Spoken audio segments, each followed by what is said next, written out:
I'm Dwight Howard.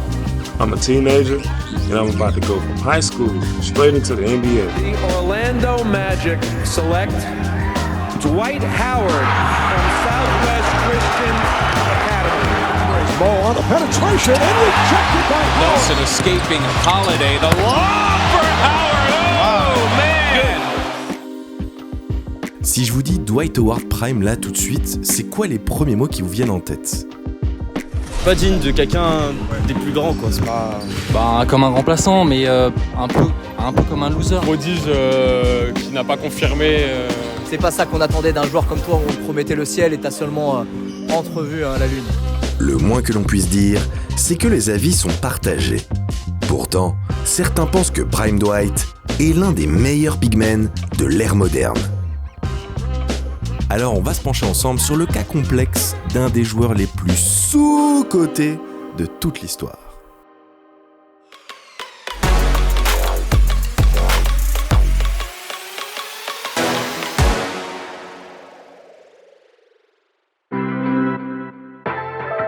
Hands on the hips, 2, 3, 4. Lost the game. Durant blocked by Howard. Richard Hamilton gets inside. And Howard rockets it out of bounds. Finds the open man. Was rejected by Howard. Historiquement, les joueurs à vocation défensive ont souvent été moins respectés que les magiciens de la balle orange. Il faut dire que la protection de cercle, c'est tout de suite moins sexy qu'un crossover d'Allen Iverson.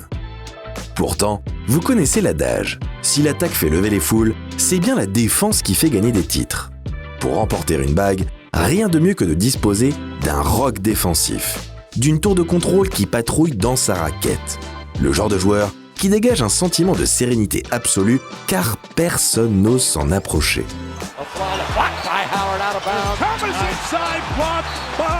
Et oui, un rim protector d'élite, ça vous change la vie. Et vous devenez une équipe bien plus sérieuse. N'est-ce pas les Wolves ? Vers la fin des années 2000, s'il y a bien un joueur qui terrorise quiconque ose s'aventurer dans sa raquette, c'est bien Dwight Howard, un franchise player aujourd'hui très mésestimé. Alors que pourtant, dans son prime,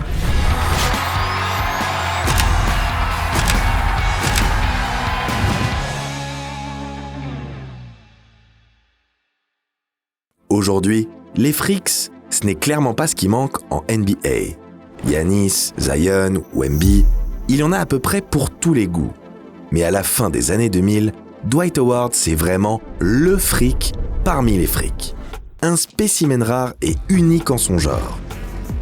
Parce que le truc qui choque quand on voit Dwight pour la première fois, c'est l'impression de surpuissance qu'il dégage. 2m10 et des bras interminables.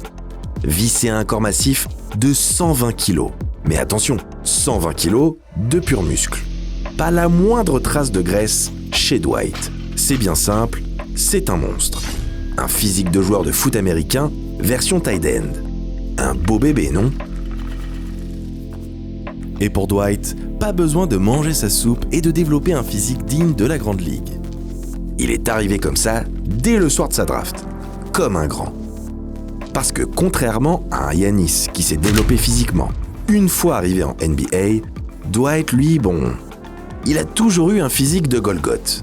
D'ailleurs, il n'a même pas pris la peine de passer par la case NCAA. C'est dire. Ça, c'est un joueur qui vient à peine de sortir du lycée. Vous y croyez sérieusement ? Le Magic, lui, il y a cru direct. Il faut dire qu'en général, les Floridiens ont du flair avec les pivots.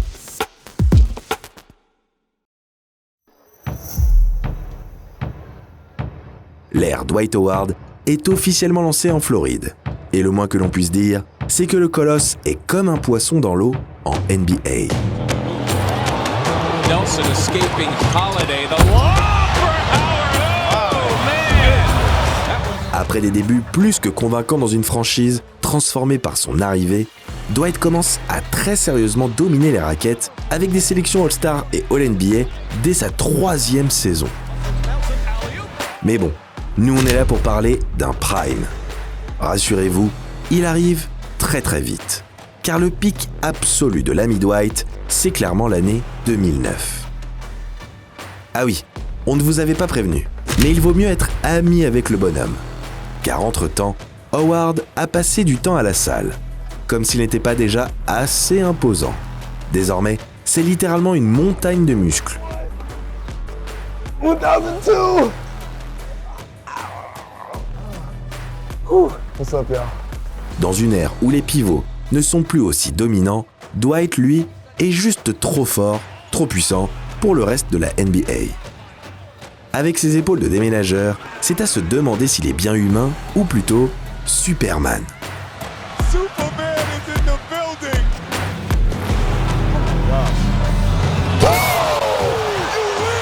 You win, young fella. You win, Superman. L'impact de Prime Dwight sur la franchise d'Orlando est impossible à minimiser. Avec sa monstrueuse tour de contrôle qui patrouille la raquette et intimide les défenseurs adverses, tel un géant qui écrase des fourmis, le Magic est l'une des meilleures défenses de la NBA. Pourtant, Howard est accompagné sur le terrain par les redoutables Hedo Turkoglu, JJ Redick et autres Jameer Nelson. Autant vous dire qu'on ne parle pas de foudre de guerre en défense, soyons honnêtes. Mais qu'importe, à cette période, la raquette d'Orlando est une zone de non-droit, une forteresse impitoyable où le bodybuilder au sourire Colgate règne en tyran. Beaucoup ont tout de même tenté leur chance, faisant fi des tentatives infructueuses de leurs prédécesseurs. Ils devaient se dire « Moi, j'ai vraiment du jump, je vais réussir à lui dunker sur la tronche », avant de repartir invariablement la queue entre les jambes, dominé, écrasé par la puissance athlétique du numéro 12, Duralex Sedlex. Même le rookie fougueux du Thunder, pourtant monté sur ressort, a appris sa leçon de la plus dure des manières. Non mais Russ, ça ne t'avait pas suffi la première fois ? Après, y a pas de quoi rougir mon Brody. Même le King s'est fait remettre à sa place. Les contres de Dwight Howard, ils ont ce petit quelque chose de plus. Ils sont délivrés avec un message, dénué de politesse, cela dit. Ça ressemble plutôt à « dégage de ma raquette ». Et surtout, ils sont très bruyants. Des grosses bâches qui résonnent dans toute la salle. De quoi décourager l'équipe adverse de recommencer. Même quand il est en retard, il n'est pas en retard. Il faut courir plus vite, John, sinon Superman s'envole et tu peux dire adieu à tes 2 points. Dwight Howard, ou la preuve vivante qu'il n'y a pas que l'attaque qui est stylée en NBA.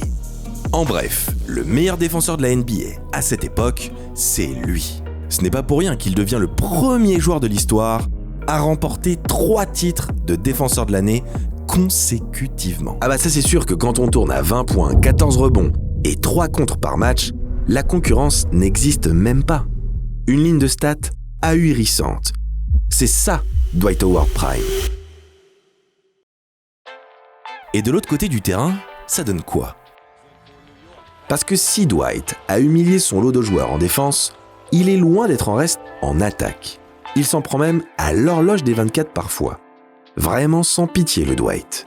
On vous l'a dit, il est juste trop fort et trop puissant. Et c'est tout aussi vrai en attaque. C'est tout simplement une machine à dunk. Il suffit d'envoyer la balle en l'air, plus ou moins vers le panier, et Superman se charge du reste. Même quand la balle est très loin du panier d'ailleurs. Le moins que l'on puisse dire, c'est qu'il n'a pas volé son surnom. Sur pick and roll, c'est une arme létale. Une fois lancée, impossible d'arrêter la bête, qui vous roule littéralement dessus ou vous écrase au choix. Demandez donc à Kendrick Perkins, il s'en souvient encore. Tu le vois, puis tu le vois plus.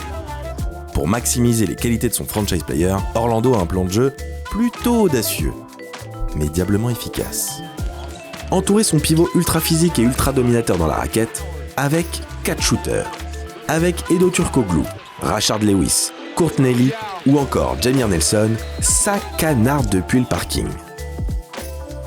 Forcément, avec une telle puissance de feu longue distance, c'est open bar pour le pivot floridien dans la raquette qui se régale des espaces créés par ses snipers de coéquipiers. Une équipe bien en avance sur son temps, qui ferait un carnage dans la NBA moderne. Avec Superman aux manettes, Orlando fait partie du gratin de la ligue.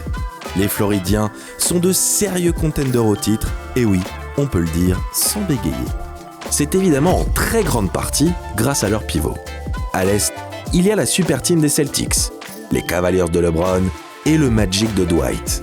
Est-ce que c'est le moment de rappeler que Dwight n'a même pas 25 ans à cette époque? Mais alors, pourquoi 2009 précisément?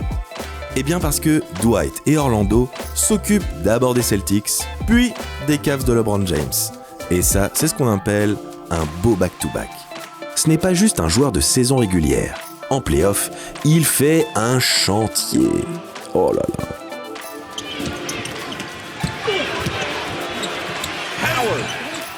En défense, bon, ça, on a l'habitude. Tout le monde en prend pour son grade. Mais en attaque, Superman a plus d'un tour dans son sac. Demandez au King, il en sait quelque chose. Howard with a nice move and James stepping in. Howard putting a move on Varejao. James trying to strip him and a foul. LeBron James nearly took the... Alors que les fans du monde entier espèrent une finale iconique entre LeBron et Kobe, Dwight préfère jouer les troubles fêtes. 40 points et 16 rebonds lors du Game 6. Une force inarrêtable dans la peinture, des deux côtés du terrain et des HLM dans la tête des intérieurs des Cavs. Finalement, The Chosen One rentre à la maison plus tôt que prévu. Le roi de l'Ohio ne reste qu'un simple mortel et ne peut rien faire face à Superman. Congratulations to the Orlando Magic. They played an unbelievable series, and they deserved it.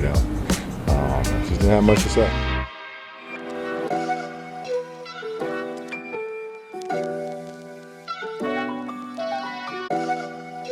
Malheureusement, le Man of Steel finit par trouver sa kryptonite en finale NBA. Elle porte le numéro 24 et reste encore un peu trop puissante pour le jeune Superman.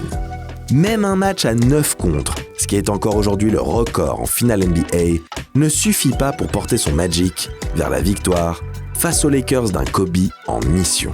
Ce run de 2009, tellement dominateur et ponctué de performances surhumaines, eh bien c'est ça le Prime Dwight. Un acte final en forme d'apothéose, mais au dénouement doux amer. Continuing to play like we did all season. We kind of started to hold our heads down, and our goal was in reach. It was 3 games away from. It hurts. It hurts a lot, but you can learn a lot from losing. Sometimes you got to lose to win. Avec le recul, on peut dire que ça marque la fin d'une ère, celle des big men ultra dominants dans la raquette et qui détruisaient toute concurrence. Dwight Howard, lui, est certainement né à la mauvaise époque, dans une ligue en pleine mutation, où les joueurs de son espèce étaient en voie de disparition. Il a tout de même réussi à porter son équipe en finale, sans jamais parvenir à remporter de bague dans son prime. Malheureusement, comme pour beaucoup d'autres grands joueurs, cet échec face à la marche ultime a un impact démesuré sur l'image que l'on se fait de lui. Sa non-sélection parmi les 75 plus grands joueurs de l'histoire en témoigne cruellement.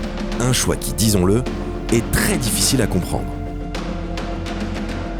Face à la postérité, dans une ligue où les statistiques offensives font la loi, Howard a sans doute souffert de son profil défensif. Et pourtant, Dwight Howard Prime est l'un des joueurs les plus dominants de la NBA moderne. Finalement, dans une ligue où les Jokic, Embiid et Wemby sont en train de réinventer le poste de pivot et d'ouvrir une nouvelle page, Dwight a réussi à empocher sa bague en rentrant un tir à 3 points.